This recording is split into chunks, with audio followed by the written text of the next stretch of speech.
I'm Dr. Shahid Ali. I'm a GP in this practice, in Phoenix Medical Practice, and I have an interest in a number of different innovative areas, which also includes telemedicine and video consultations in care homes. Working in a sort of busy general practice environment, we're always looking to see how can we make our lives easier. And one of the areas that we had particular pressure with was managing people in care homes, because we have about 3 to 4 care homes with about 50 to 60 patients in each one of them who are registered with the practice, and we spend quite a lot of time managing those patients. And I wanted to see whether we could do that in a different way to the way that we'd done it. And the way that we normally do, and most of the general practice within the country operate in that way, and that is taking visits, going out and visiting patients in care homes. So for us, with Sunningdale Care Home, we would spend 20 minutes going out to the care home, 20 minutes with the patient, or longer, depending on how many patients needed to be seen, and then 20-minute journey back to the practice. And that's a substantial amount of time to be spending as a clinician on visiting and using, time that could be spent doing other things within the practice. So I wanted to make life a bit easier for our doctors within the practice, and decided to think about video consultations. And I talked to Sunningdale and said, would you be interested to pilot this? And we had some money from the Department of Health, which enabled us to do this, because I was actually the chair of the telehealth project for the Strategic Health Authority, so there was an opportunity to utilise some of those resources in this direction. And I was very keen to see how that dynamic would work with the care home and what benefits it would bring.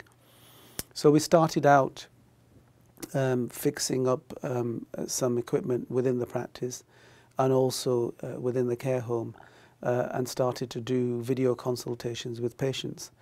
And very quickly, within the space of a few months, recognised that this was just a complete breath of fresh air, because not only could we actually manage the patients effectively from the practice by doing these video consultations, but it was saving an awful lot of travelling time.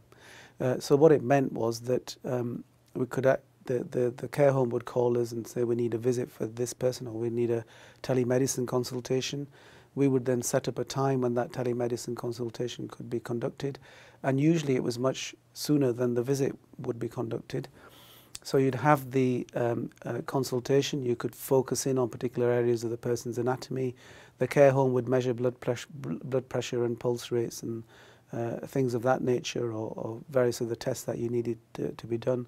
It was a private consultation that occurred. The medical record is in front of you when you're doing the consultation, so you don't need to be carrying things around with you doing visits, which is what we were doing before.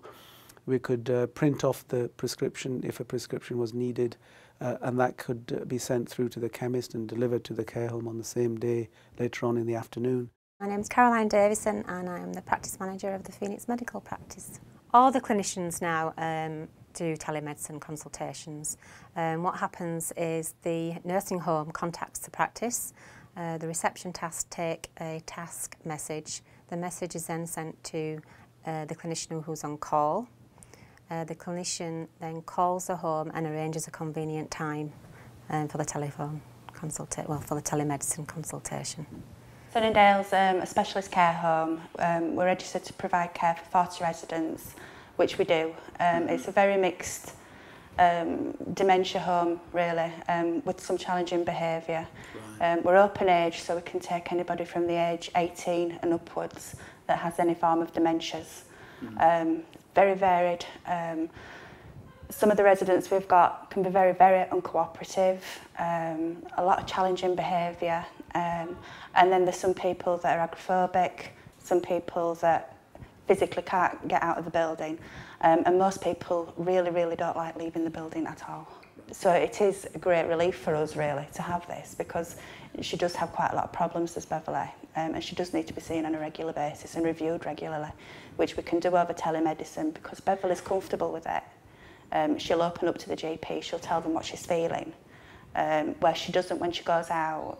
because she's concentrating on other things, so she can't focus on what she's supposed to be doing at that time. I would advise it for most homes. Yeah. Real good setup.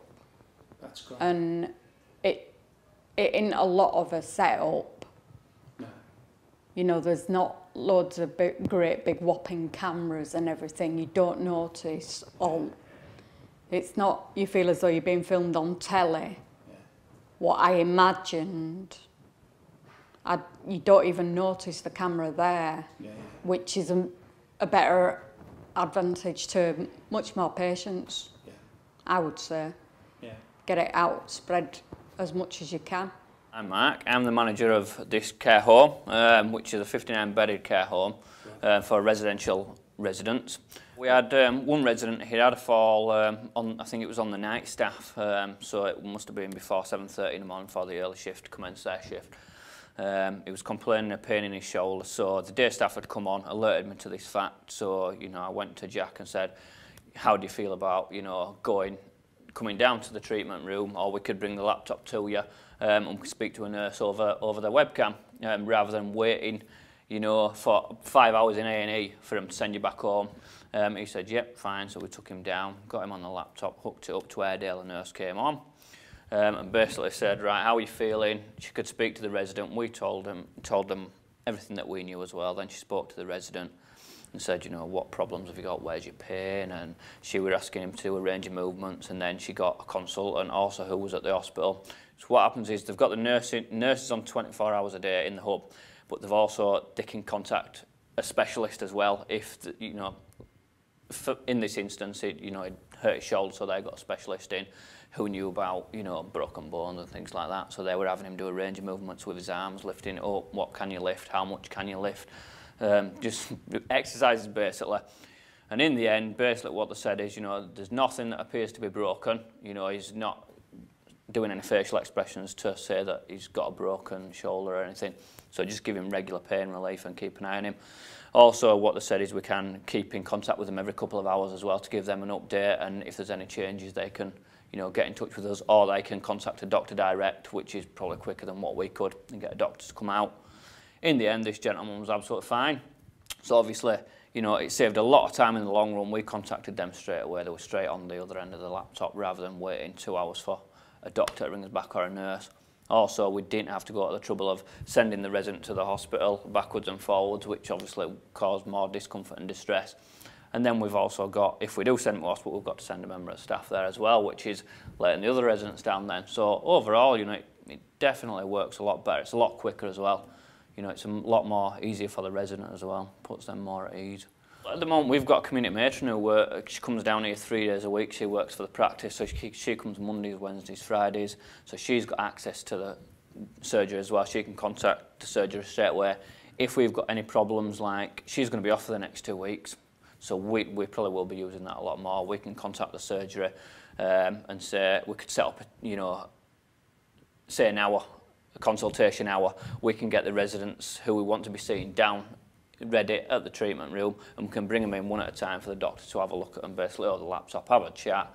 You know, if it's a medication review, you know, you can speak to the resident themselves. Also, we've got all the notes there and then, you know, rather than having to get the resident all the way up to the surgery and I'll get the doctor to come all the way down, you know, from the surgery, it does work a lot better. So do you think it's the future of healthcare? Yeah, I should say so, yes. So if you had a problem again, would you be happy to use the video again? Certainly. Yeah. Yeah. So you're not frightened of it, or you don't dislike it or anything? No. Because you laugh, but a lot of people say, people won't want to use that. They'll be frightened of the technology. No, it don't bother me.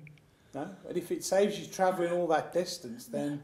Not through what I've been through all these years.